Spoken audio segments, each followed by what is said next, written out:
சிலுவையில இயேசுவின் தலை மேல எழுதப்பட்டிருந்த அந்த 4 எழுத்துக்கள் தெரியுமா? INRI. அது வெறும் டெக்கரேஷன் இல்ல. அதுக்கு பின்னாடி ஒரு ஆச்சரியமான உண்மை இருக்கு. INRIனா என்ன தெரியுமா?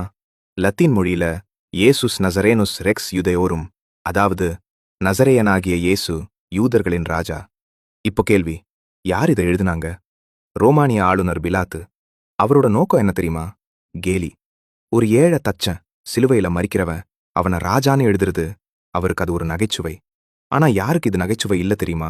யூத தலைவர்கள். அவங்க உடனே பயந்துட்டாங்க.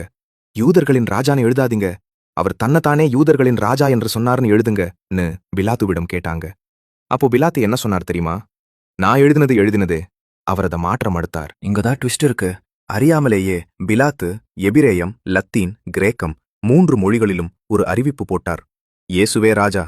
அவர் கேலியாக எழுதியது உண்மையில ஒரு அரசாணையாகிடுச்சு. அவர்கள் நினைத்தது அவமானம், ஆனா அது அதிகாரப்பூர்வ அறிவிப்பு. சிலுவை அவர்களுக்கு தோல்வி, ஆனா அது ராஜாதி ராஜாவின் முடிசூட்டு விழா. இன்னைக்கும் அந்த 4 எழுத்துகள் நமக்கு நினைவூட்டுது. மனுஷன் கேலி பண்ணினாலும் தேவன் அறிவிக்கிறத யாராலும் நிறுத்த முடியாது. நீங்க இயேசுவ உங்க ராஜாவா ஏற்றுக்கொண்டீங்களா? அப்படின்னா கமெண்ட்ல இயேசுவே என் ராஜான்னு எழுதுங்க.